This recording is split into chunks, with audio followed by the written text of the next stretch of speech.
El algoritmo no opina, no tiene opinión, le da de lo mismo. Entonces cada vez vas consumiendo más contenido de aquel que está de acuerdo a tu opinión y además que te va dando un puntito más, miedo de radicalización, vas polarizando y como tú no estás expuesto a este otro contenido, te vas metiendo en tu burbuja y te vas polarizando. Es muy complicado salir de ahí si no sabes que vives dentro de temas algorítmicos, te van metiendo en uno de los 10.000 millones de carriles que hay. En el sector de la abogacía existe como una reputación entre nosotros y luego una reputación hacia el cliente. Hay muchísimo más hate entre nosotros que en realidad lo que quiera el cliente de que esté más o menos informado. Hay una crítica. Bueno, pues estamos otra vez aquí dentro del contenido que generamos un poco para redes y hoy tenemos la suerte de que ha venido a visitarnos Elena Gil, que es una persona súper divulgadora, que hace un esfuerzo que a mí me encanta, que es intentar explicar cosas que son realmente teóricas y complejas, ¿sabes? Con algo más fácil, que luego entraremos un poco a ver cuáles son los límites a la divulgación con lo técnico que somos en la abogacía y a veces se escapa. Y es una abogada que lucha dentro de nuestro propio sector de derecho tecnológico y nos encanta tener gente que también compagina la labor de docente, que no todo el mundo la hace, y tiene los tres elementos que a mí me encanta, que es docente, abogada tecnológica y ha emprendido también últimamente en la abogacía y pues queremos preguntar un poco. Entonces, mi primera pregunta antes de que yo misma presentarte, Elena, es ¿quién es Elena y cómo te has metido en el marrón del derecho tecnológico? O sea. Pues no lo sé, la verdad que estoy. Ahora ya hay que tirar para adelante. Pues la verdad es que a nivel profesional más o menos me has descrito. Yo venía del mundo de la abogacía, empecé haciendo propiedad industrial, porque yo ya me pensaba en ese momento que era tecnológico. Hablas de patentes, ¿no? Es decir, siempre me interesaron aquellas áreas del derecho que no eran solo jurídicas. Entonces esa parte de propiedad industrial, que ya tenía otras cosas, tiene una parte muy técnica más que tecnológica, pero ya me gustó. Poco a poco fui viendo que había más cosas y yo luego terminé con el tiempo volviendo al primer despacho en el que yo estuve, que fue Cuatro Casas, y le pedí consejo a uno de los socios con los que yo trabajé. Y él me empezó a hablar del Big Data. Mira, Elena, yo creo que por aquí va a haber mucho negocio, mucho futuro, es muy interesante. Y yo en ese momento no supe bien qué era, pero él ya me dijo, Elena, Big Data y privacidad. Yo creo que aquí te encaja. Ese día llovieron muchas ideas, ¿no? Pero no me terminaron de encajar. Y en cuanto me metí con ese tema, es verdad que fue una especie de flechazo y ya me he quedado ahí. Esa parte de Big Data tecnológica, pues a día de hoy es inteligencia artificial. Son otras cosas, ¿no? Pero esa fue mi entrada. He pasado por abogacía, hice una tesis doctoral que fui compaginando, entonces eso me ha llevado a quedarme en temas de docencia y desde hace unos años hago divulgación en redes y ahora todo eso que antes hacía para otros, pues lo intento hacer para mí, emprendiendo. Entonces eliges un poco lo que digo yo, que toda la informática son bases de datos, ¿no? Y cómo operamos contra esa base de datos, ya sea con diferentes protocolos o lo que sea, pero al final es desde el momento en que tenemos esas bases de datos, donde entiendo que relacionado con privacidad son datos de carácter personal, ¿no? Y cómo eso ha expandido a otro nivel, porque al final hay cientos de modelos de negocios asociados a eso o incluso departamentos dentro de empresas que intentan sacarle esa ventaja competitiva a través del análisis de datos, hay millones de herramientas Power BI, lo que sea, ¿no? Y entonces, un poco el Big Data es la gran capacidad de... O yo lo entiendo así, ahora me dirás tú que eres mucho más experta que yo, la gran capacidad de análisis de datos masivos, ¿no? Recogidos, ordenarlos y poder utilizarlo. Entonces, ¿qué retos encontramos dentro de la normativa en tema de Big Data y según tu opinión, qué es el Big Data hoy en día? Pues mira, por trocear el elefante, yo diría que el Big Data, has apuntado muy bien una de las características, que es analizar mucho volumen de datos, que en realidad eso ya se podía hacer, pero es cuando además combinas hacerlo muy rápido, es decir, una segunda V que es velocidad y una tercera V que es mucha variedad de datos. Tú normalmente con tecnologías tradicionales podías hacer 2 de 3. Podías analizar tablas de Excel muy masivas y muy rápido, pero tenían que estar ya muy ordenaditos. Si les metías imágenes, radiografías, sonido, o podías analizar muy pocos datos, se te tomaba mucho tiempo. Entonces, Big Data es un conjunto de tecnologías que te permiten hacer todo eso. ¿Para qué? Pues empiezas a descubrir cosas, a reutilizar los datos, cosas que antes no te servían, pues yo qué sé, los datos de pagos de tarjeta de crédito. De repente creas planes de fidelización, ves que compran productos con otros, te permite ordenar los productos en tu tienda, crear motores de recomendación, que es la base actual de Amazon, por ejemplo. Entonces, es decir, empiezas a sacarle un valor económico a los datos que ya tenías. Claro, todo eso en la base suele llevarte a conocer mucho mejor a la persona. Y ahí se crea un problema jurídico que ya existía, pero en otra magnitud, que es todo el tema de la privacidad. Entonces se crea una oportunidad de negocio brutal con unos riesgos, bueno, no sé si brutales, pero que como mínimo hay que atajar. O sea, yo siempre intento definir ese riesgo del que hablas diciendo que en el descubrimiento de patrones asociados a los datos, incluso ese patrón puede ser algo que ni la propia persona sepa. En el sentido de, sabe más el algoritmo de mí mismo que yo mismo porque ha conseguido ciertos patrones o ciertas conductas que yo puedo realizar en ese elemento. Y entonces da mucho miedo desde el momento en que hay una base de datos que ha identificado un patrón sobre mi persona que yo ni soy consciente, ¿no? Entonces ahí entra muchísimo los elementos de privacidad y de profiling, ¿no? En el sentido. Entonces, ahí ¿qué nos puedes contar? ¿Qué has encontrado? ¿Qué elementos has visto? ¿O algún cotilleo bueno, ¿sabes? De algún caso que digas, hostia, esto ni me pensaba que se podía hacer y lo tienen clarísimo los técnicos, ¿no? Yo, con todos mis clientes que también son del área tecnológica, siempre les digo, es que inventáis por encima de mis posibilidades de estudio, ¿sabes? Sí. ¿Sabes? Que, que llegan con cosas que digo, tío, ¿de verdad os habéis inventado esto ahora? O sea, que mola, pero que dices, a ver cómo lo encajo normativamente, porque ellos han encontrado una forma pero vamos, cuéntanos tú un poco, porque yo hace ya bastante tiempo que no estoy tan metido en esos elementos tecnológicos tan potentes. Pues mira, yo te diría, por ir a las bases, y ni siquiera es nada reciente, uno de los grandes escándalos primigenios, diría, el Big Data, fue que en Estados Unidos los supermercados Walmart crearon un algoritmo que era capaz de predecir si estabas embarazada muy pronto. ¿Por qué ellos hicieron tanto foco en muy pronto? Porque entonces llegas antes que nadie a dar publicidad y una vez que una mujer embarazada está fidelizada, no cambia. Porque ya tú tienes tu leche, tu tal, y si algo te funciona, no te quieres arriesgar con lo que más quieres, que es un bebé. Entonces se pelean por ver quién es el primero en detectar y en fidelizarte. ¿Eso cómo lo hicieron? Cogieron un histórico de datos, Big Data, de gente que ya había dicho que iba a celebrar un baby shower, es decir, datos reales históricos de gente embarazada. Se iban atrás y empezaron a ver si eran capaces de detectar patrones, cambios de patrones. Incluso antes de decírselo a tu entorno, ¿no? Los primeros 3 meses. Es la típica fecha donde aún no has dicho nada, pero si tú ya sabes que estás embarazada, empiezas a tener ciertos cambios muy sutiles, como tener cremas sin esencia, no consumes alcohol.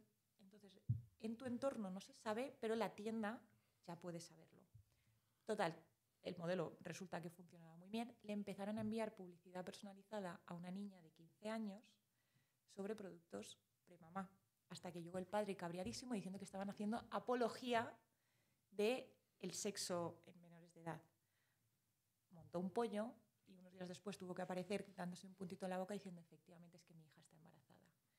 Pues no te lo pierdas, lo que hicieron no fue intentar proteger un poco más la privacidad, sino que te mezclaban los mismos anuncios con otros que no estaban orientados a ti. Perdían espacio publicitario y a lo mejor te mezclaban leche en polvo con vino.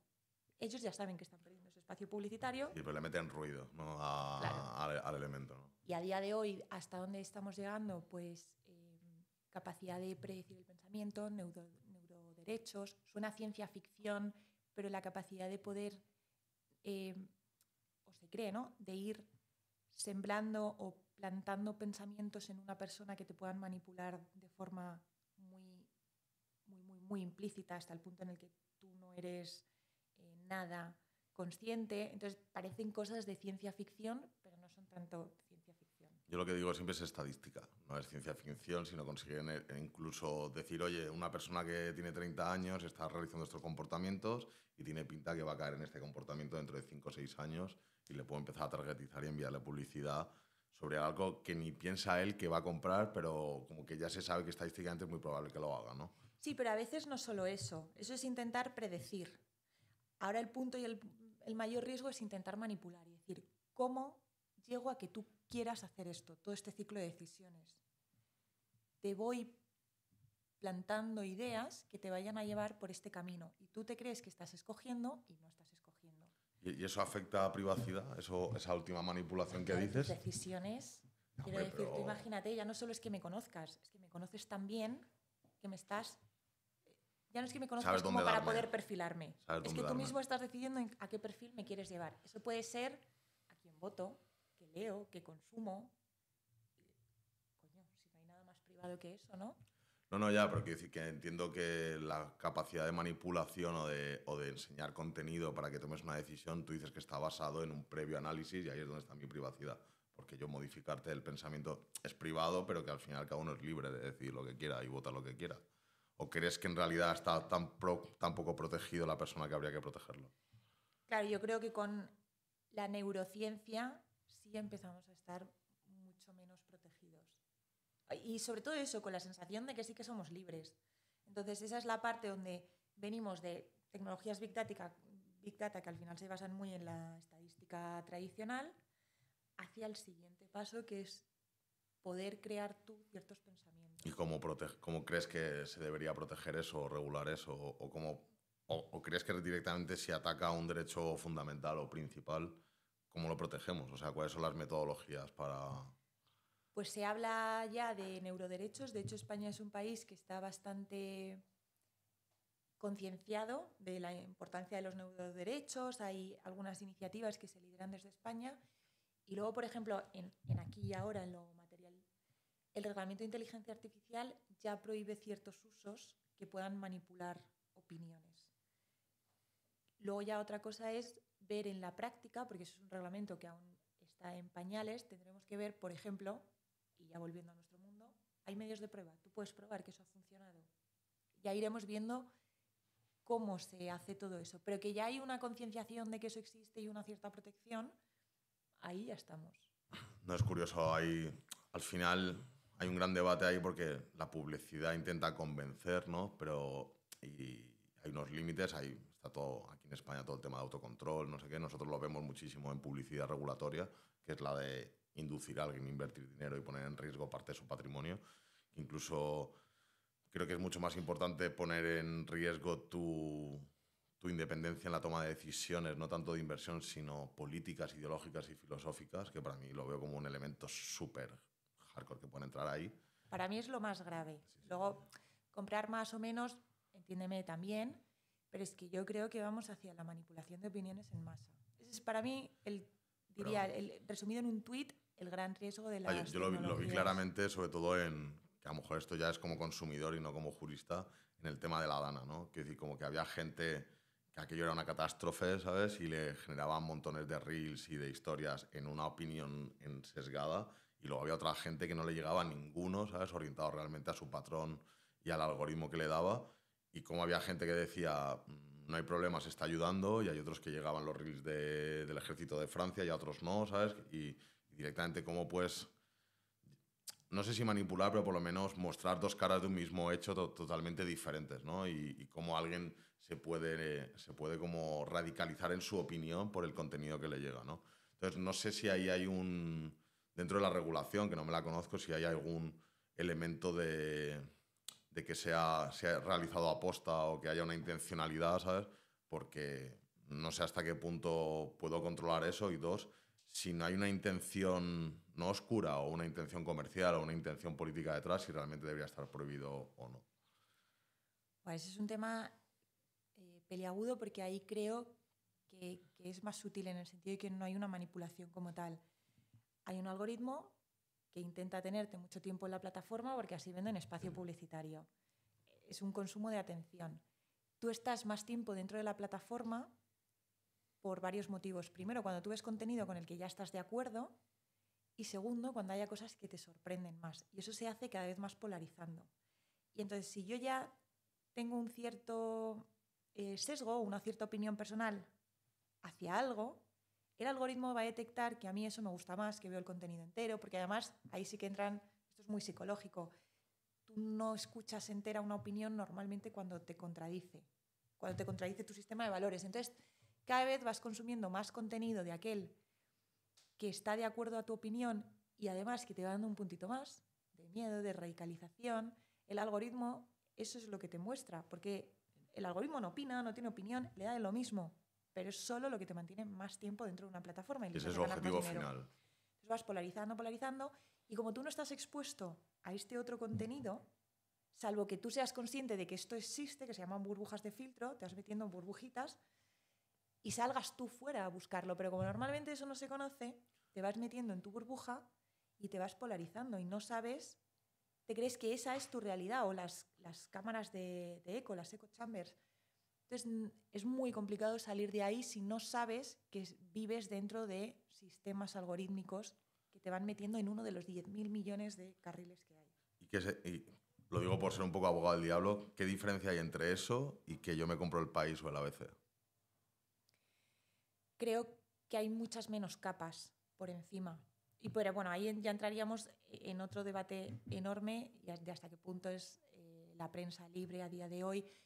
Pero imagínate, la prensa tradicional hace unos años, que yo creo que era mucho más objetiva que hoy, entre otras cosas porque ganaban dinero vendiendo periódicos. Hoy los periódicos tampoco sobreviven. Y como compiten con esos periódicos online que tienen un sistema algorítmico, es verdad que cada vez la calidad baja, hay más populismo, más sensacionalismo.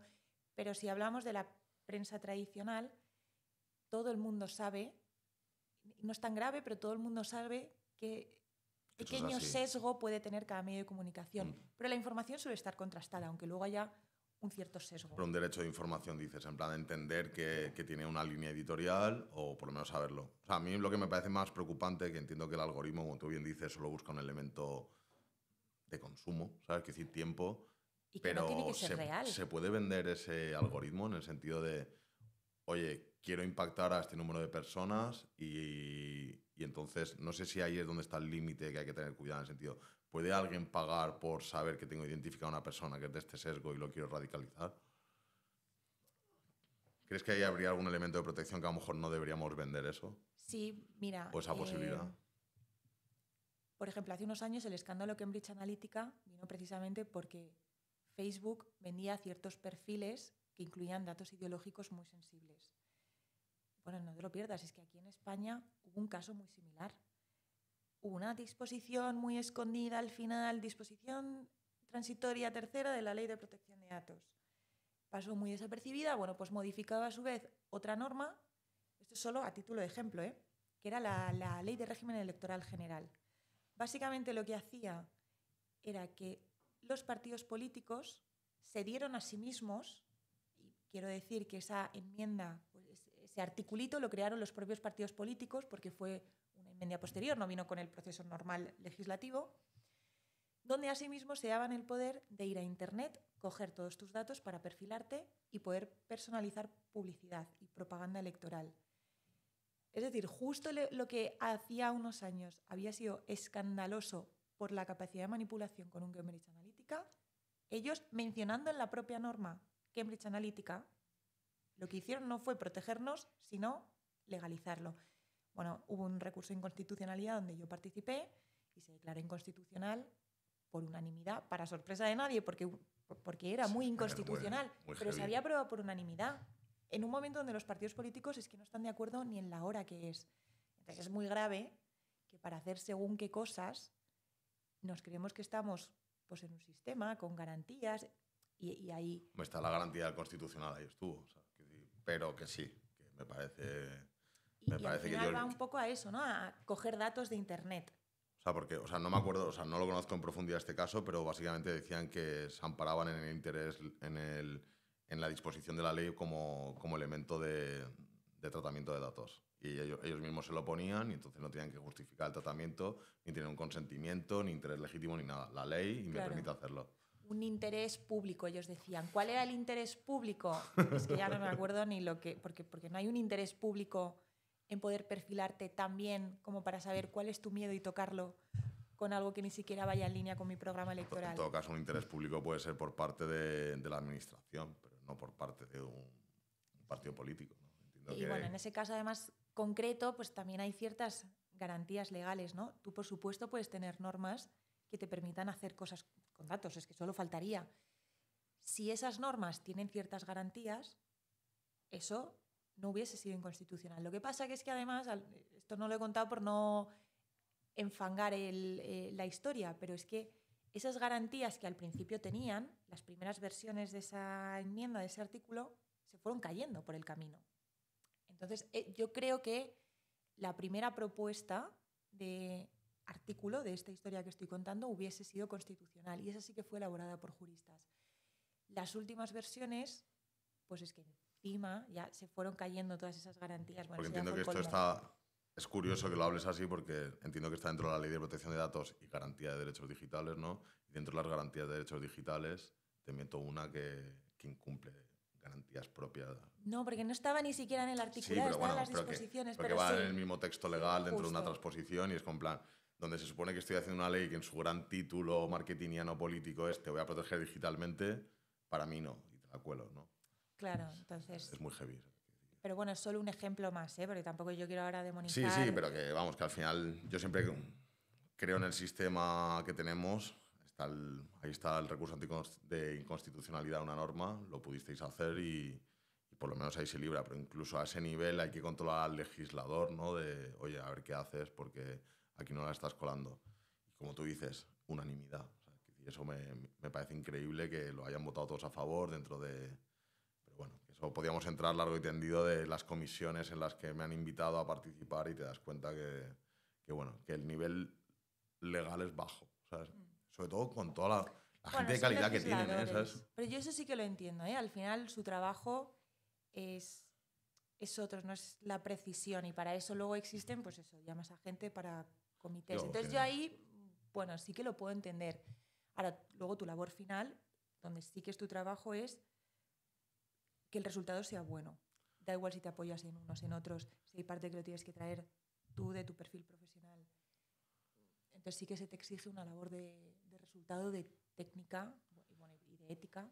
Bueno. Sí, el gran problema no es ya ni la técnica jurídica, que uno puede entender que se puede equivocar en una redacción o una interpretación de una norma, pero la ética detrás de ese movimiento donde tú eres el que tiene que velar por generar normativa que me proteja, casuística me desprotege totalmente, ¿no? Y sobre todo en un tema tan importante como es la política, ¿no? En un sistema representativo donde hay que votar y donde obviamente la gente está consumiendo Instagram o TikTok 1 o 2 horas al día y es un gran canal. Que yo creo que eso es lo que pasa un poco, que es lo que bien decías tú, que la gente no tiene conocimiento de que detrás de ese algoritmo, no digo que el algoritmo de Instagram sea malo, sino cómo lo usan terceros, me puede impactar muchísimo, porque parece que el algoritmo de Instagram o Instagram en sí mismo es como imparcial, y para nada. O sea, es decir, la gente lo puede usar... No, claro, y al final tiene una finalidad comercial. No es imparcial, ya te digo, porque el objetivo es que pases más tiempo, porque lo que venden es espacio publicitario. Entonces, al final, no es una obra caritativa que todos tengamos Instagram gratis, es una empresa que lo que monetiza no es tu suscripción, sino la atención. Sí, el tiempo que tiras, claro. Estás ahí. Yo ahí me cabreo mucho con mi mujer porque a veces ya como que me quito, me pongo a Instagram, ¿sabes? Quiero decir, porque le consume muchas horas y cuando no tiene Instagram, coge mi Instagram, ¿sabes? Y me rompe el algoritmo totalmente, ¿sabes? Quiero decir, y yo sí que tengo control claro de que tengo un algoritmo, que lo tengo entrenado, que tengo que descartar y hacer un ejercicio proactivo de quitar lo que no quiero que me presente, pero yo creo que ahí la gente no tiene tanto ese control de qué es lo que pasa detrás, simplemente es un consumo pasivo. Y obviamente no son caritativos. Pero tampoco, no creo que sea tanto el problema de Instagram, sino cómo hay gente que usa esos algoritmos para proyectar. No creo que Instagram tenga la intención de cambiar la opinión política de nadie. Pero otra cosa es que se remunere también por ello. Claro, sí, son consecuencias. Y es sobre todo que hay cosas que van más rápido de lo que nosotros nos pensamos. Entonces hay cosas que parecen un poco futuristas o un poco exageradas y si funcionan así. Y si tú no sabes que eso funciona, no puedes intentar al menos romper el patrón o ser consciente de que eso existe. Y creo que es un punto más de conciencia que de demonizar a una empresa concreta o, por supuesto, a una tecnología, porque luego está la cara B, de la gente que dice, si yo lo que quiero es innovar y no puedo porque hay tantas trabas burocráticas, y luego ese es el problema de la empresa media.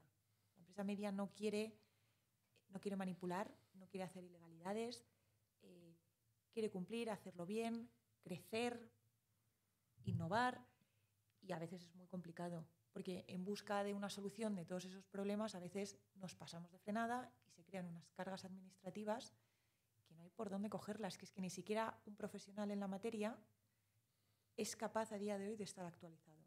No es capaz. Es imposible.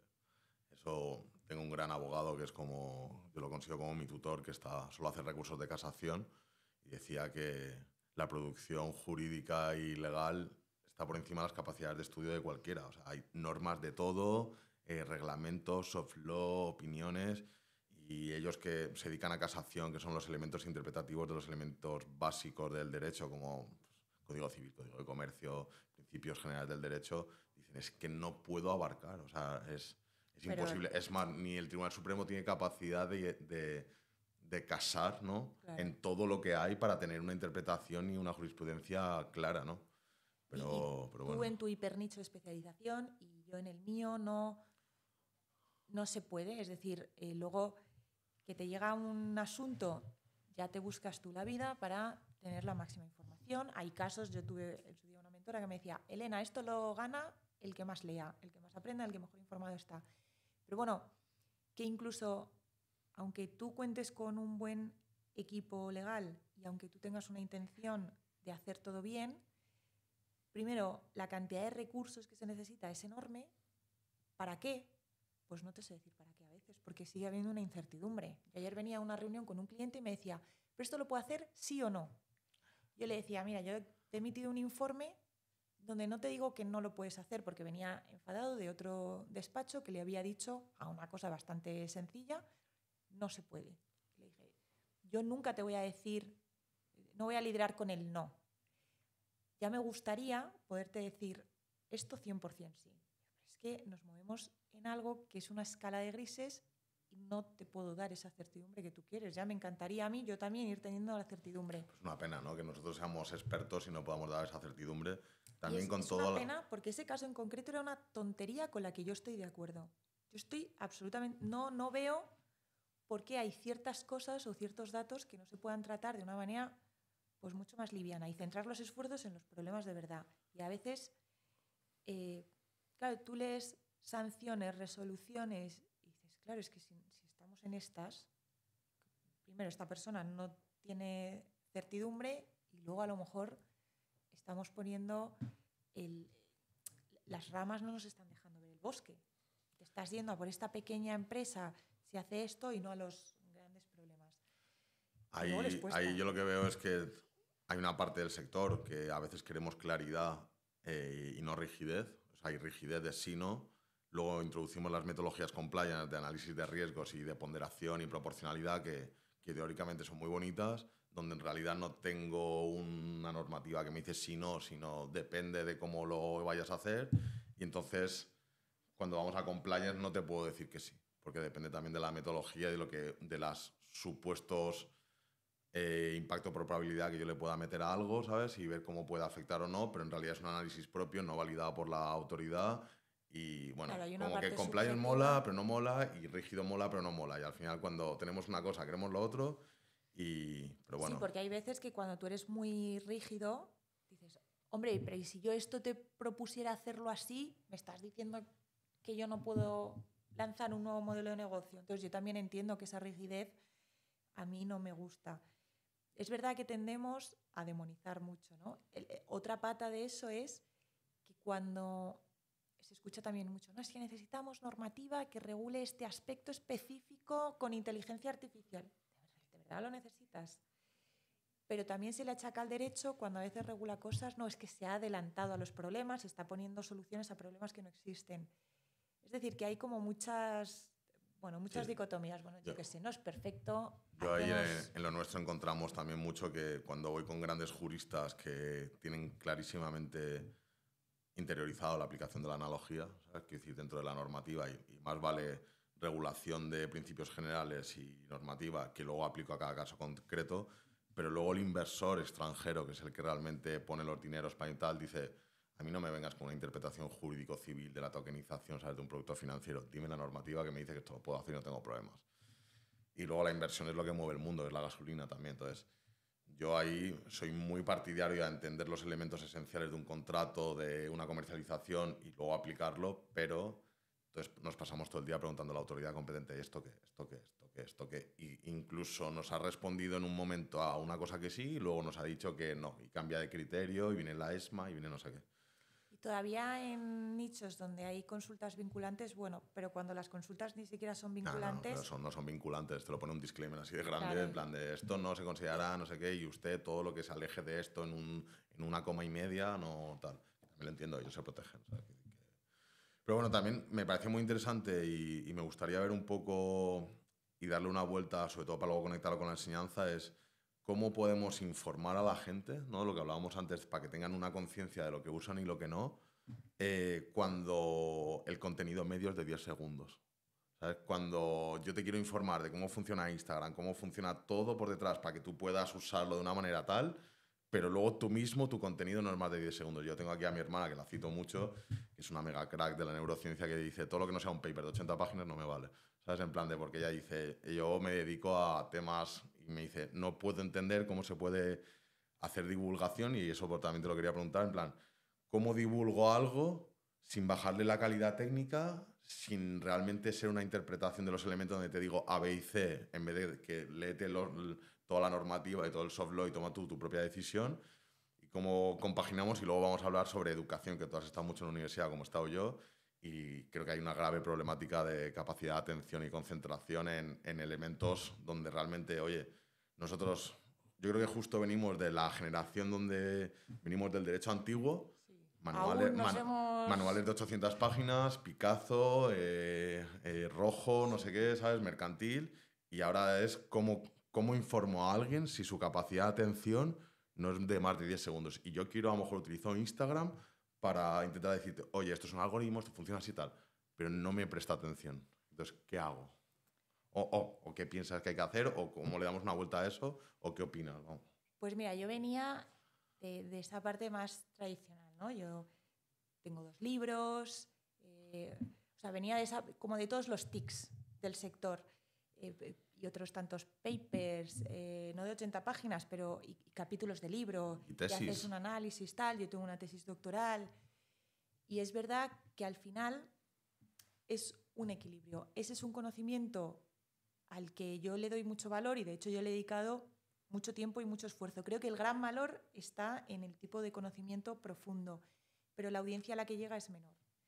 Y hay cosas que entonces se quedan en un nicho tan reducido que deja de ser útil. Para nosotros es un reto. Yo divulgo a través del canal de Instagram Tech and Law, Tech de tecnología and Law de derecho, y uno de nuestros grandes retos fue ese: ¿qué queremos divulgar? Y luego, ¿cómo lo hacemos? Por un lado, para que llegue el mensaje, y por otro, para que además toda esa gente no se piense que si solo haces vídeos cortos es porque no sabes hacer otra cosa. Esa superficialidad, ¿no? Y ya te digo, además, mi socio ahora, mi socio empresarial vino en un origen de ser mi compañero de cuenta en redes sociales. Es una amistad que fue evolucionando. Pues ha sido para nosotros un gran debate. Y para nosotros también ha sido encontrar ese punto de equilibrio donde podamos tener una cierta calidad jurídica, y a veces eso hace que no vayas a ser el más viral, porque hay un cierto contenido que tampoco es el más entretenido del mundo. Entonces es encontrar el punto donde tú te encuentres cómodo. Y luego ya cosas más superficiales, ¿no? Pero romper un poco los dogmas de el típico abogado encorbatado, que habla con frases muy largas, que dice, si son latinajos, mejor. Pereza. Y si... Claro, pero venimos de un sector donde eso se valora, sí. Donde, no sé tú, pero yo creo que todos hemos estado entrenados para ir entrando por ese camino, y salir luego no es tan sencillo. Pero bueno, esa es un poco la labor que nosotros hacemos. Ahí la verdad es que yo sí que he aprendido muchísimo, entiendo que tú también, porque el cliente tecnológico no es así. No te compra el latinajo. Entonces, además, normalmente es un ingeniero muy inteligente y se lo tienes que explicar 30 veces. En plan de, no lo he entendido, dime cómo es. Simplifícamelo. Y ahí sí que hemos tenido una depuración de decir, oye, tengo que intentar explicarte esto sin utilizar ex ante, ¿no? En plan de, pues, que parece que es como tal, que yo creo que el target de cliente anterior sí que lo valoraba como una calidad técnica, que hablaras así, pero ya realmente no. Y yo cada vez todo lo que encuentro es, no, lo quiero entender, quiero compartirlo, tienes tu trabajo, pero además, ya no lo buscan tanto. O por lo menos mi cliente. No. El cliente típico, yo además digo que me cae mejor la gente en sudadera que la gente con gemelos y corbata. Pero ese cliente, y además no solo tecnológico, sino también el cliente que está centrado en hacer crecer su negocio ya tampoco busca un asesoramiento al peso. Antes sí, yo creo que había una época donde un informe muy largo era mejor visto.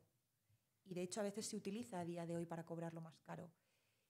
Y en realidad el valor de lo que yo creo que quiere un cliente es que el estudio y la solvencia esté detrás, pero el entregable tiene que ser más corto, más ejecutivo y muy enfocado a entender sus necesidades de negocio y no a, pues eso, a poner un disclaimer de página y media, un contexto teórico de 35 páginas y unas conclusiones que no están o que no están adaptadas a la realidad del negocio. Y decir, bueno, si tú puedes aconsejar que algo a nivel jurídico sea tan perfecto que matemos todo lo demás. Habrás sido el más teórico y el mejor estudioso, pero no es un buen asesoramiento. Y cada día más lo que te piden es algo que sea más facilitador de negocio que el mejor de la clase en cumplimiento normativo. Y eso es algo que o te adaptas o no terminas de poder mandar. Y más cuando además le metes el factor tecnológico, que es que encima todo evoluciona muy rápido, tú tienes que ser capaz de acomodar las normas que tengas en ese momento a realidades que están cambiando mucho. Modelos de negocio, todo, a formas de monetizar. Y ahí o estás muy pegado a sus necesidades o no va a haber, es que no hay un valor real. Ahí nosotros al final, o sea, yo he estado en despachos grandes como tú, donde el cliente lo que me exigía era un email.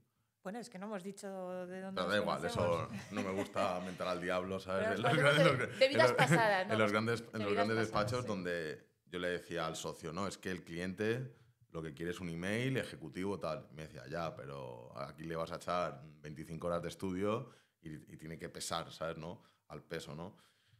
Que luego también hay otra cara que es que el cliente lo valore, que no se da cuenta a veces la cantidad de estudio que hay detrás de un correo electrónico. Entonces, nosotros ahora lo que hacemos un poco es entregamos un executive summary y luego el informe se defiende en call. En plan de, esto es lo que hay, te lo voy a explicar. Ahora, lo que es la concatenación o el engranaje con negocio va a ser en una call. No puede ser, no te puedo hacer un informe teórico de cómo aplicarlo, o sí, pero sería demasiado tiempo, ¿no? Y poco ejecutivo. Pero sí que me gustaría profundizar, más allá de lo que es nuestra prestación de servicios jurídicos a la gente concreta que es de negocio, cómo podemos informar a la gente que nosotros tenemos esa visión de cómo las empresas están haciendo las cosas, si realmente no pueden, o sea, me interesa muchísimo entender, o cómo lo ves tú, cómo podemos informar a alguien de cómo funciona Instagram usando Instagram, ¿sabes? Cuando su capacidad de atención es 10 segundos y necesito realmente muchísimo más tiempo, ¿no? O incluso en estas grabaciones de audio que se pone la gente, en realidad la gente desconecta. No tiene la capacidad, o sea, veo a gente, yo cuando me pongo estoy ahí atento como si es una conferencia, pero la gente se lo pone 3 horas y en realidad es como el que oye cantar por detrás un poco. De fondo. Y cuando tienes unos nexos causales de diferentes tipos de argumentaciones que te llevan a una concatenación de ideas que te da un resultado, en el fondo quieren el resultado, pero no lo van a entender. Entonces, nunca se van a autoproteger porque no han adquirido unas herramientas suficientes para crear su propio criterio y defenderse. Entonces, sobre todo ahí me pregunto, no sé, yo es algo que siempre pienso en plan, ¿cómo puedo llegar a eso? Y cómo no caer en que yo te estoy dando las conclusiones. Porque lo que me gustaría es, te doy información, tú sacas tus conclusiones, pero en 10 segundos... Claro, no, entonces es que esa no es la red. Dar todo el argumento, no, eso lo podrás hacer a través de la docencia, a través de otros canales más cocidos a fuego lento. Esto no, esto es el fast food de Internet. Entonces, a lo mejor no en vídeos de 10 segundos, pero en vídeos de 30, 40, un minuto. Nosotros tiramos de cosas que estén pasando en prensa o cosas que sean un poco, que no tengan que ver con una noticia concreta, pero, por ejemplo, tenemos algún vídeo de neuroderechos, de las burbujas de filtros, de temas de estos de los que hemos hablado, del sharenting, sobre exponer a los niños en redes, pues coges algún tema muy concreto, con Ana Obregón, por ejemplo, y explicas qué es el sharenting, pero no tienes que sobreexplicar tanto porque la gente sabe perfectamente que la cara de esa niña se hizo viral antes de que saliera del hospital. Entonces hay muchos pasos que te puedes saltar porque ya vas a experiencias conocidas. Y de ahí, pues, es de donde vamos tirando. Ahora, el punto para que esa persona escoja ese conocimiento profundo? No, no es el canal. Habrá algunos que se queden solo con eso, bueno, mejor que nada, y habrá otros que ya quieran profundizar, pero como antes, ¿no? El que ve el encabezado de un informativo no es el que lee una noticia en prensa ni el que se lee un ensayo. Siempre ha habido diferentes capas. Para mí el problema ahora es que mucha gente no es consciente de eso y se cree que esos 10 segundos ya le mantienen informado. Ese es el punto, porque si no, pues ya está. Oye, no está mal consumir contenido rápido, si sabes que luego en aquello que creas que puede ser más importante profundizas. Y yo eso lo veo en las aulas, ¿eh? Eso lo vamos a hablar ahora. Yo que antes de entrar al elemento de aulas, que estoy enfadado, ¿sabes? Yo era mejor estudiante de lo que recibo. Pero nosotros al final un poco la técnica que usamos es igual que un embudo de ventas, al final es un embudo donde te intento llamar la atención para que pases al siguiente contenido más largo, ¿no? Incluso hemos recibido un poco de hate en redes porque a lo mejor la primera llamada de atención la gente te dice, no, es que no está clarísimo, no sé qué, hay que tener en cuenta, no sé qué. Sí, te estoy intentando pasar al siguiente embudo donde al final acabas en un webinar o en una historia de 1 hora y media donde el otro día hicimos uno que se viralizó bastante de fiscal, donde llegamos a unas 150.000 impresiones, que es bastante para un contenido, y acabaron en un webinar de 1 hora 30 personas. ¿Sabes? Entonces el embudo es, te das cuenta que pierdes, oye, que luego lo explicas claramente e intentas hacer ese contenido, ¿no? A nosotros también nos pasa y es otro de esos debates de decir, si yo tengo que simplificar porque el contenido es así, a lo que iba antes, nosotros nos hemos planteado, oye, esto va a hacer que la gente crea que yo en realidad no tengo ni idea de lo que estoy diciendo o que esto tenga menos fondo. Hay veces que yo puedo resumir algo diciendo, te hacen elegir y lo que hay por detrás es si el consentimiento está libre, informado. O sea, lleva elementos jurídicos que yo necesito simplificar al máximo y que no te puedo contar. Muchas veces hay también, yo creo que en el sector de la abogacía, y esto me autoincluyo, existe como una reputación en el sector, entre nosotros, ¿no? Y luego una reputación hacia el cliente. Entonces, hay muchísimo más hate entre nosotros que en realidad lo que quiera el cliente de que estén más o menos informados. Oye, llegará bueno, hay y una tal. crítica, sí. De... Es que al final es verdad que es un mundo donde, como tú a veces vendes autoridad, a veces generas esa autoridad criticando lo que ha hecho el de al lado y eso entra pues en una rueda de ego, de crítica. Muy heavy. Y yo sí creo que somos un sector, eso, donde la gente se afila los dientes y no sabes lo que hay por detrás. O hay mucha tendencia a pensar que si una empresa ha hecho algo mal es porque estuvo mal asesorada. Puede ser que haya tenido más apetito de riesgo. Puede haber estado mal asesorada y la persona no ser un cafre. Entonces tú puedes... Creo que tendríamos que caer más en poder criticar un acto concreto que lo que ha llevado a la empresa ahí. Y sobre todo eso, tendemos a pensar que ha sido un error de un compañero. Yo llevo muchos años muy en contra de eso. Sí, yo al final un poco siempre que me dicen algo le digo, muy bien, yo tengo mi currículum que es el que vosotros valoráis de toda la vida. Yo no lo valoro tanto. Dentro del proceso de selección de mi gente, mi compañía, no valoro la carrera de Derecho en Carlos III, ¿sabes? Máster en no sé dónde, tal, número 1 de no sé qué, ¿sabes? Premios extraordinarios.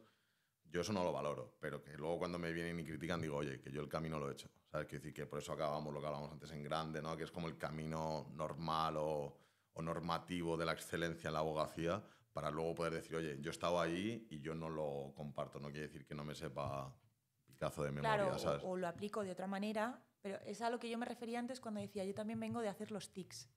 Yo tengo mi carrera, he trabajado en varios Tengo la checklist perfecta, claro, libro, doctorado, no sé qué. Lo que pasa es que con todo eso, que es muy buen caldo de cultivo, creo que hay formas luego más simples o más acertadas de hacer las cosas.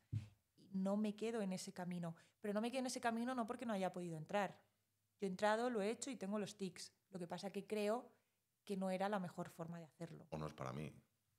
Simplemente no tiene que ser ni que entro a valorar cómo lo haces tú, sino, oye, yo no lo quiero hacer así, no es para mí o yo prefiero vivir en otro mundo, ¿no? Entonces, hablando un poco de los sistemas de divulgación, sobre todo nosotros que comparto esa visión de hecho todos los checks, ¿sabes? Quiero decir, me he sacado lo que había que hacer y el caminito ortodoxo, ¿no? El de jurista tal, no sé qué. ¿Cómo ves las aulas hoy en día? ¿Cómo ves la gente? Y qué problemas tú que... Yo imparto también clase en la universidad, pero no tanto como tú, ni he tenido...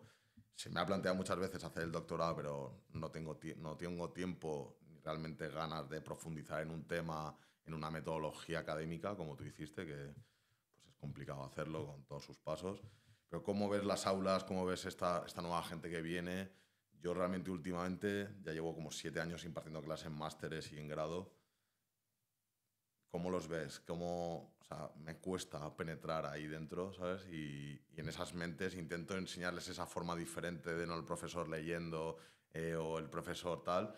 Y entonces cuando pasas a que les cambie incluso la estructura, que es una estructura muchísimo más, para mí, lógica de enseñanza, ¿no? Les cuesta, quiero decir, tío, tienes que prestarme atención, te estoy dando datos para que luego entendamos esto, ¿sabes? Quiero decir, y no, ¿cómo lo ves tú? O sea, bueno, yo me he dedicado también a ser profesor de protección de datos. ¿Cómo explicas compliance a alguien que no sabe lo que es compliance para que luego entiendas todos los elementos, ¿no? Y todo eso en una sesión, en 10 sesiones de 1 hora. Para mí uno de los puntos es que sean efectivamente 10 sesiones. Una asignatura, no tienes ni un baño general para salir al mercado laboral con esas longitudes. Más allá de eso, yo es que tengo una parte que a mí me caen muy bien mis alumnos. Con algunos de ellos me he ido de fiesta, porque creo que nos pasa lo mismo, no sacamos tantos años a nuestros alumnos. No, para nada. Pues yo creo que esa es una primera barrera de entrada que a mucha gente le pasa que nosotros no tenemos, que es que hay una cercanía, estás mucho más cerca de hablar su idioma. Incluso aunque vengamos de educaciones diferentes, porque nosotros veníamos de sacarnos la carrera, el máster y tal, en un momento donde no había internet, no había redes sociales. En primero de Derecho me prohibieron ir con el portátil a clase. Claro. Y no hace tanto. Y nuestro cerebro ha estado acostumbrado a que hay cosas que pasan por aburrirse. Ese es el punto que yo sí que noto a día de hoy. Yo voy notando, sobre todo con el paso de los años, también llevo 7, 8 años dando clase, que cada vez necesitas hacer más cosas. Es más como show. fuegos artificiales, pum, no sé qué, ahora un caso práctico, luego una dinámica, un 50x15, los juegos del hambre legales, un tal. Pero es verdad que necesitas mucha más dopamina para captar la atención. Entonces yo diría que yo a mis alumnos en general les veo 2 cosas muy diferentes a nosotros, y sin querer ser el abuelo cebolleta, no somos de una generación tan alejada. Me siento tan viejo cuando hablo de estos temas, digo, pero si no hace tanto, ¿sabes? Claro, lo que pasa es que Internet ha sido el gran cambio. Yo por un lado les veo millones de veces más espabilados de lo que yo estaba a su edad. Infinitamente. He tenido alumnos que ya han emprendido, otros que están emprendiendo, viajados con idiomas, vienen muy, muy, muy espabilados, y yo eso lo admiro mucho. Y por otro lado creo que es gente que tiene el cerebro acostumbrado a esas cosas muy dopamínicas, muy cortitas, y ahora lo que llevo ya viendo desde hace un par de años es que son alumnos que se han terminado de sacar la carrera y el máster utilizando IA con unos profesores que no sabían utilizar IA y que no querían usarla, y les ha servido. Y creo que el riesgo ahora es que llegan al mundo laboral sin saber que la IA es una herramienta, es como si se hubiesen acostumbrado a copiar y pegar, porque les ha servido, porque estaban mucho más espabilados que los profesores. Como yo digo, antes por lo menos tenías que encontrar de dónde copiar. O sea, que decir, ahora ni eso. Claro. Y la IA ya no es solo copiar y pegar, es que es generativa. Entonces, si a ti te ha servido y te ha dado muy buenos resultados no comprobar, eso te podría servir cuando lo que tú tienes delante es un profesor, pero cuando lo que tienes delante es un cliente o una persona que sí que sabe mucho del tema y que, como se juega el resultado ante un cliente, te va a revisar, ahí creo que yo sí que estoy viendo problemas ya un poco más graves, que espero que se vayan puliendo según vayan viendo que ya en esas fases, de primeras fases profesionales, ya no sirve el copiar y pegar. Pero creo que ha sido cosa de que les ha servido. Entonces se han creído... Que eso es el trabajo. Claro, y que no había que pensar. Cuando tú le das 2 pautas, antes nosotros usábamos Encarta, luego Google, pero ahora ya dando 2 prompts, y ni siquiera hacen falta a veces que sean buenos prompts, te saca 3 alucinaciones. El trabajo. Y luego en cosas jurídicas que son muy de precisión, te saca 2 cosas incorrectas, 3 alucinaciones, una buena, pum, y lo cascas. Ahí sí me parece que hay un problema. Yo veo un problema muy grande. Justo el otro día estaba con una compañía que se incorpora al despacho y entonces en temas de tecnología, sobre todo cuando no tenemos regulación, tenemos que ir a la analogía. Y para irme a la analogía me voy a elementos básicos. Entonces le decía, elementos de teoría del derecho, ¿no? Y me decía, ese es el tema que no hay que estudiarse. ¿Sabes? En plan, ese es el primero, Gonzalo. Ya, digo, pues para mí es el más importante, puedes entender las bases que luego vamos a ir al caso práctico, ¿no? Pero les veo que eso, que los elementos básicos, que también creo que luego estudiar elementos básicos de derecho en una carrera es complicado. Quiero decir, porque es súper abstracto, viene en realidad de una depuración jurídica de cientos de años realmente, donde te digo, esto es así, y no te estoy diciendo por qué esto es así, sino esto es así, pero luego es que no se sabe ni el that's it, ¿sabes? Quiero decir, entonces no se saben los elementos básicos para jugar, no pueden correlacionar nada, y luego eso que hablas de vamos a hacer un poco de show off para prestarles la atención, fuegos artificiales, no es la vida. Claro, O sea, yo que por en el eso despacho creo... son 4 horas sentado mirando. 4. Si son 4, dejo yo lo mío y te mando el currículum. Por eso te digo, ¿sabes? Que cuando te digo que son 4 es que vas a tener ciclos de 4 horas sentado, empollando un tema, concentrado, y no es 10 segundos. Entonces, podemos jugar al show off, pero... Ese es para mí el punto que yo creo que tendremos que ir viendo si se adaptan ellos o si se tiene que adaptar todos los modelos de negocio a eso. Claro, yo vengo con el sesgo de que creo que efectivamente esa parte más profunda, más meditada, que de ahí viene el avance, tendremos que ver, y a lo mejor el punto es que ellos van a necesitar empezar a desarrollarlo más tarde o empezar a hacer algo más estructural que no sea cómo das clase en un máster. No, es que a lo mejor tenemos eso, que volver a las bases. ¿Se permite internet o no? Yo, por ejemplo, yo sí permito en mis clases y en mis exámenes internet, ChatGPT, comparten soluciones, se llevan el examen a casa, porque luego yo entro más a cuchillo con los argumentos y ya es más complicado. Además, creo que damos clase en la misma universidad y campana de Gauss. Podrán compartir mucho, pero luego siempre compiten, que eso sí que es muy parecido luego al mundo laboral. Podrás compartir unas bases, pero el que tiene una intención real de darte un extra, hay ciertas cosas. A mí me pasa porque yo hace tiempo ya decidí que no hacía más exámenes, solo los hago orales. Es decir, prefiero dedicarle 8 horas a estar media hora y realmente estar con él. Y los que peor lo pasan son los que mejor lo hacen. Porque al final intento escarbar en el conocimiento y ellos se agobian como en plan, qué cabrón, ¿sabes? Está intentando y digo, y en vez de verlo como un elemento positivo de que veo que va quemando etapas y entonces voy penetrando y lo que quiero llegar es, como dirían los gimnobros estos, al fallo, ¿sabes? Que decir, ¿dónde está el fallo, ¿sabes? Y ese fallo puede ser un 9, ¿eh? Porque argumento legal al fallo. ¿sabes? Al fallo, ¿sabes? Quiero decir, y intento entrar ahí hasta el fallo. Oye, nosotros tenemos una profundidad de conocimiento porque hacemos 1000 casos en el despacho, ¿no? Pero ellos se agobian de que vas llegando al fallo y sobre todo aquellos alumnos donde digo, a mí me encanta llegar al fallo porque ahí es donde te das cuenta que tengo que seguir, ¿sabes? Quiero decir, porque si tienes un cliente muy inteligente enfrente, te va a ir al fallo, en plan de, te va a escarbar y esto, y esto, y esto, y esto, y esto, y ahí es donde tienes que realmente darte cuenta es qué elemento jurídico dentro del nexo causal de conocimientos falla, ¿sabes? Pero se agobian muchísimo y lo veo. Pero ya te digo, yo es que como a la vez les veo muy espabilados, yo creo que ya, pero son espabilados de nivel 1. Pueden... Han hecho muchas cosas, pero luego no entienden por qué las hacen. Que luego tienen un gran conocimiento, pero que hay cosas que yo no tenía, entonces yo creo que se pueden ir puliendo. Yo creo, ya te digo, como en el mundo laboral eso no va a servir y tú siempre vas a tener muchos ojos que revisen eso, ahí creo que el momento donde tú te llevas 3 palos y ves que efectivamente eso no sirve, simplemente el que no se acostumbre a eso no va a poder seguir en esta profesión, porque es una profesión que a día de hoy exige mucha profundidad, exige aburrirse, exige tener grandes bolsas de hora de concentración, de trabajo profundo. Entonces, TikTok lo podrás tener en otros momentos, en tu entorno laboral no. El que no sea capaz de cumplir con ese estándar no va a poder seguir en la profesión. Yo siempre lo intento explicar en clase. Digo, mira, esto es como la física. La física es la matemática aplicada al caso concreto, donde lo más difícil de todo es poder encontrar aquellos elementos que van en la fórmula para luego despejar.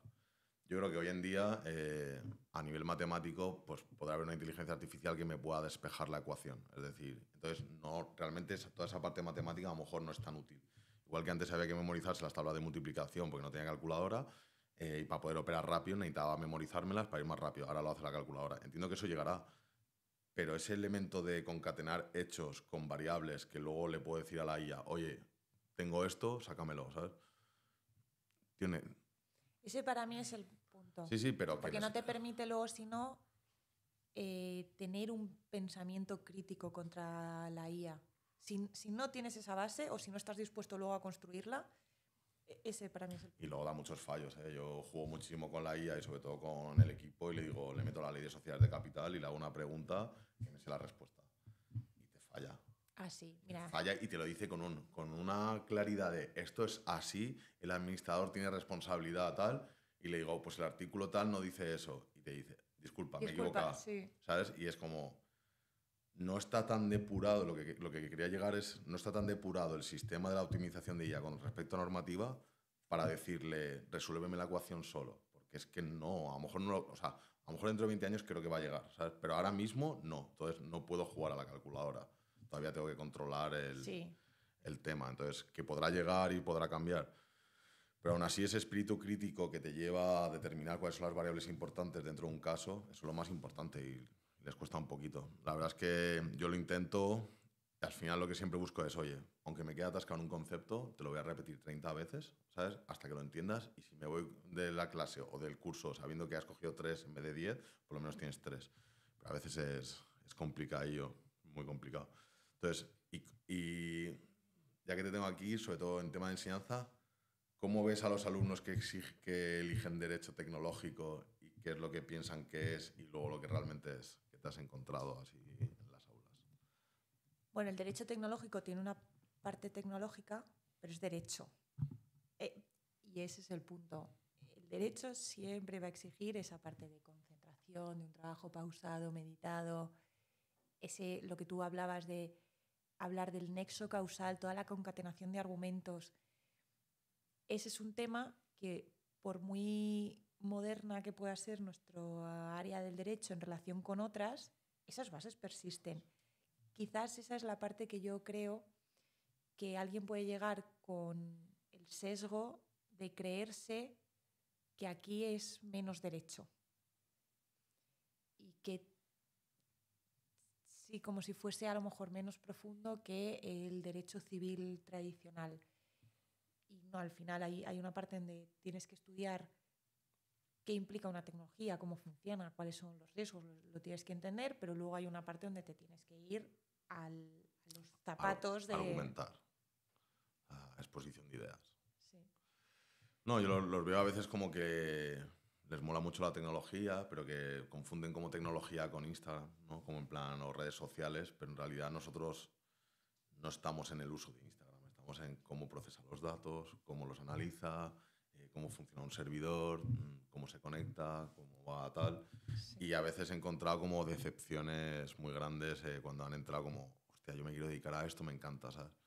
No, yo diría que decepciones muy grandes tampoco, pero bueno, ya te digo, es que yo pienso en mi histórico de alumnos y es que hay una parte donde yo sí que les admiro. Hay otras que de vez en cuando yo también les tiro. Luego detrás de cámaras te revelo algún... pero sí, no pierdo esa parte donde estar tan al día de ciertas cosas yo sí que lo admiro. Entonces quizás me hace pasar más por encima de otras. Ya te digo, yo confío en que el entorno profesional les va a dar las habilidades que quizás nosotros sí que pudimos adquirir de forma más tradicional orgánica. Y llegabas con ciertas cosas al mundo profesional. A lo mejor ellos no, pero llegan con otras. Y yo, vamos, soy bastante optimista, ¿eh? No sé, yo soy más grumpy, no pasa nada. Me alegra que haya gente optimista. Yo últimamente lo veo todo negro, ¿sabes? Pero bueno, porque veo que... Pero bueno, da igual. Pues nada, otra de las cosas que quería un poco ahondar es el falso mito o el mito del emprendimiento en la abogacía. Ahora que has decidido un poco pues, salir de la gran empresa o de la gran consultora y has decidido montártelo por tu cuenta, pues cómo has vivido ese proceso, qué te ha llevado a ello, temas de socios, ¿no? ¿Cómo lo has visto? Cuéntanos un poco por qué has decidido hacer eso. Yo vengo de una familia de emprendedores. Mis padres siempre han tenido empresa, varias empresas. Mi hermano ya también hace un tiempo decidió emprender. Mi pareja es emprendedor. Yo estaba rodeada y es algo que yo siempre he admirado muchísimo. Y yo tenía la sensación de que iba pasando el tiempo y de que no terminaba de saber cuál era el momento de intentarlo. También además como este es un sector donde esa precisión y ese bagaje jurídico cuenta mucho, no terminaba de saber cuál era el momento. Pero ya tenía ahí, por así decirlo, la picadura del virus emprendedor. Hubo un momento donde mi socio actual me dijo, Elena, yo doy el salto, ¿te animas? Y empezamos a hablar. Yo en ese momento seguía manteniendo el trabajo, yo era la directora jurídica de una empresa tecnológica.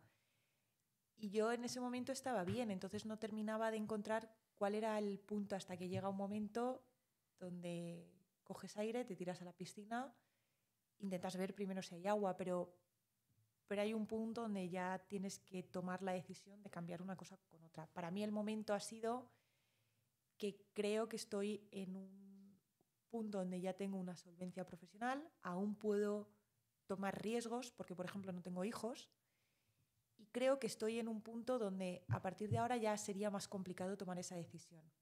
Y si ahora en el momento dulce no la tomo, ¿ya cuándo? Luego me han salido oportunidades, por ejemplo, algún buen puesto en alguna organización muy solvente, o nos han ofrecido incorporarnos a algún gran despacho de abogados. Y en esos momentos te ponen muy a prueba si la decisión es firme. A tope. ¿Por qué? Porque vienes de los checks también, ¿sabes? Claro. Vienes de los checks. Y porque la realidad es que el inicio de un emprendimiento es muy duro. Yo ahora tengo mucha más incertidumbre y trabajo mucho más. Entonces, cuando te ofrecen algo que al menos aquí ahora en el corto plazo es más seguro y te elimina esos miedos, es más parecido a lo que conoces, tienes que trabajar mucho, pero te elimina los miedos, es muy difícil decir, no, yo me quedo aquí fuera. Y aquí fuera hace frío. Y entonces, escoger eso, pues no siempre es sencillo. Tienes que tener una idea muy clara y, por otro lado, creo que estar en el punto de no romantizarlo. Y yo me intento quitar presión diciendo, bueno, si no funciona no pasa nada. O sea, el momento, yo esto no quería quedarme con la espinita clavada y el momento es ahora. Que no funciona por lo que sea. No va bien a nivel económico, no me gusta el estilo de vida. Lo que sea, pues siempre puedo cambiar. Y yo en ese sentido creo que una de mis grandes buenas decisiones ha sido mi socio. Creo que estamos muy acompañados. Creo que en las grandes cosas opinamos parecido. Si no hay alguien que cede, como ya veníamos de un bagaje no empresarial, pero de varios años colaborando en nuestro proyecto en redes sociales, en Tech & Law, migrar eso hacia ya una boutique especializada en derecho tecnológico ha sido más natural porque viene una amistad ya consolidada. Y en ocasiones sí que podemos opinar diferente en formas de hacer las cosas, pero yo en las grandes cosas me siento muy acompañada y creo que yo no estaría siendo capaz de hacerlo sin él. Creo que nuestro gran valor es el tándem. Entonces, pues aunque hace frío, me siento bien acompañada, ya te digo. Y he rechazado otras cosas muy interesantes, así que ya te contaré. Dentro de un par de años me vuelves a invitar. Bueno, al final, la gran consultoría o el gran despacho, pues al final cuando ven núcleos de conocimiento tan potentes, pues tira para ellos, que es lo que hay valor en este sector. Y sin lugar a dudas entiendo porque me ha pasado exactamente lo mismo, ¿no? En unos nichos de mercado tan específicos, de un conocimiento tan profundo tecnológico, pues obviamente es difícil encontrar o formar dentro de esas grandes estructuras ese conocimiento cuando es más fácil adquirirlo. ¿Qué retos has encontrado de pasar del calentito al frío? ¿Sabes? Quiero decir, Todos. ¿qué has visto? ¿Sabes? Yo te cuento la mía, que es que yo decidí salir de grande, me fui a la calle sin ningún cliente, cogí una oficina, me senté en una mesa y dije, ¿ahora qué? ¿Sabes? Quiero decir, realmente... ¿Esto cómo se hace? ¿Cómo se hace? O sea, con 0 clientes, no en plan con clientes captados ni nada. Y ahí fue un frío de decir, si no lo hago yo, no lo va a hacer nadie. Nadie va a venir a llamar a la puerta porque sí, pero cuéntanos un poco cómo lo viviste tú o si fuiste una transición ordenada, lo hiciste a la vez o cómo lo llevaste. Bueno, como mi socio ya llevaba un tiempo trabajando por su cuenta, es verdad que yo sí que tuve un periodo de maduración, por así decirlo. Ahora, ¿qué retos me he encontrado? Pues desde esa parte de romper el miedo a dar el salto. Hay bloqueos, miedo, incertidumbre. Yo no llevo especialmente bien la incertidumbre. A mí me gusta mucho tener cierta seguridad. Entonces, eso es algo que yo me he tenido que plantear. Oye, ¿yo estoy hecha para esto que estoy escogiendo? Bueno, pues lo quiero intentar. Y me doy la seguridad diciendo, el día que no funcione, actualizo el currículum y me busco la vida en otras cosas. Pero yo esto no me quedo sin intentarlo. Y luego ya a nivel más tangible, el gran reto diría que es que ahora tus principales habilidades son diferentes. Normalmente tú vienes de que la principal habilidad que se te ha exigido es primero ser muy bueno técnicamente, quizás en otro segundo momento empezar a saber comunicar porque tienes que presentar informes a un comité de dirección o a clientes, pero ahora de repente la habilidad principal es vender y esa es una habilidad que yo no había desarrollado. Pero más allá de eso, pues tienes que crear una web y tienes que crear modelos y tienes que empezar a hacer entrevistas. Entonces, de repente, todo es nuevo todo el rato. Y eso hace que la curva de aprendizaje sea tremenda, pero el cansancio también. Porque ya no estás repitiendo tareas donde te sientes seguro. Te vienen todo el día, apagas fuegos y nunca sabes ni qué fuego es, ni cómo se apaga, ni de dónde surge. Tienes que creer en tu intuición. Ahí. A mí me ha pasado mucho que nosotros ya llevamos muchísimos años, ¿no? Pero puedo realmente ponerme en los zapatos de un cliente y saber lo que ha pasado porque lo he vivido. ¿Sabes? Quiero decir, eso de montar una empresa, temas de capital, acuerdos, procedimientos internos, contratar la web, el servidor, prevención de riesgos laborales, los extintores, montones de cosas. Incluso siempre decía, yo como emprendedor no me contrataría, ¿sabes? Quiero decir, soy demasiado caro, ¿sabes? ¿Sabes? Pero que cuesta también ese ejercicio de decir, oye, ¿cuánto tengo que cobrar? ¿Cuánto no? ¿Cuánto está el mercado? ¿Cómo me posiciono? Tema de pricing, comunicación y algo que tú has dicho que yo he hablado con muchísimos abogados es que odian la palabra vender, ¿no? Como que... Y es la vida ahora, es como funciona y como tiene que ser, o sea, no puede porque ser antes que... de abogado, llega un momento, tú eres empresario. Luego, dentro de todo lo que podrías vender, vendes servicio jurídico, asesoramiento y una empresa tiene que vender. El problema es que está como muy denostado, como si fuese algo sucio. ¿No? Solo lo hacen faltaría. todos nuestros clientes tienen un departamento comercial donde venden en software. O sea, que sí, está clarísimo. Y cuando he estado me acuerdo que alguna vez que me ha tirado la caña algún gran despacho de estos, me decía, es que tienes clarísimo que hay que vender, ¿sabes? Y me dice, nos parece increíble esa concepción. Y yo diciendo, obviamente, si no vendo, no como. O sea, Claro. pero ellos como lo ven, como que antes era ese gran artesano que estaba ahí y era un tema de comercialización pasiva y que venían, pero ahora no, ahora claramente hay que vender. Y luego creo que otro punto que tú decías que te da valor, yo creo que en nuestro caso también, es el hecho de haber estado ya en los pies de tu cliente ideal. Se da la situación que no es tan común de que mi socio y yo no veníamos de despacho, ya hemos pasado también por empresa privada. Es decir, yo he contratado servicios como los que vendo, me he pegado con saber qué me gustaba, qué no, los plazos, si me entendían, cuánto tiempo tardaban en responderme, si era más o menos accionable.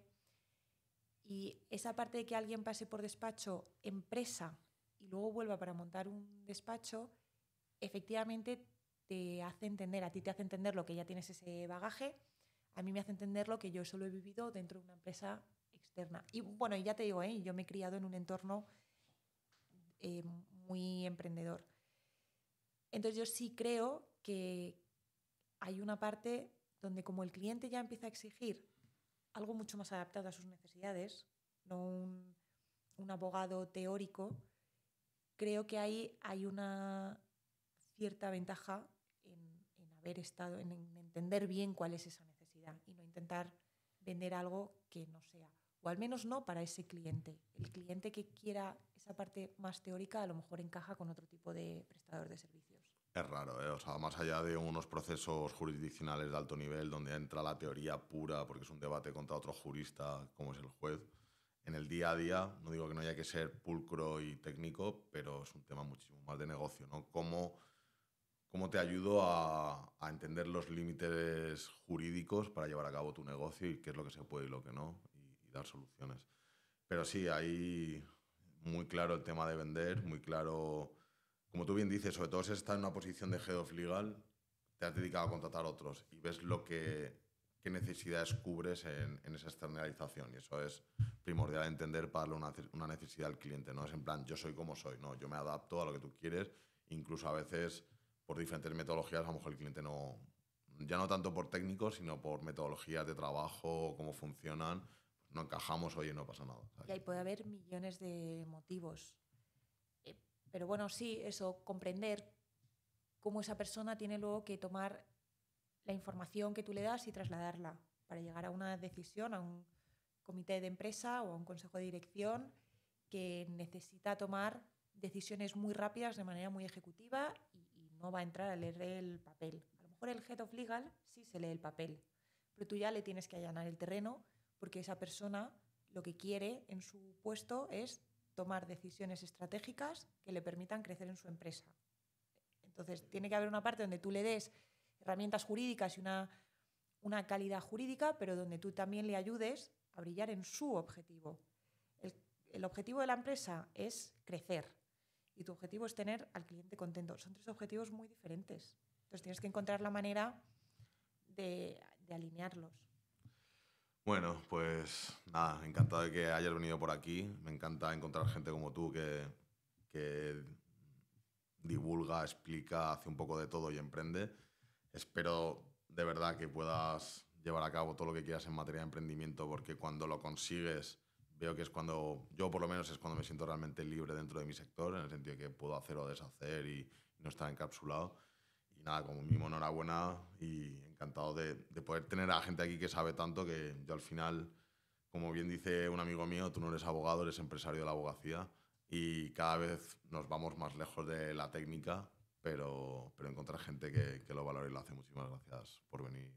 Pues a vosotros por invitarnos a Data Guardians. Espero que dentro de 2 años vuelvas y nos cuentes más cosillas. Un saludo. Muchas gracias.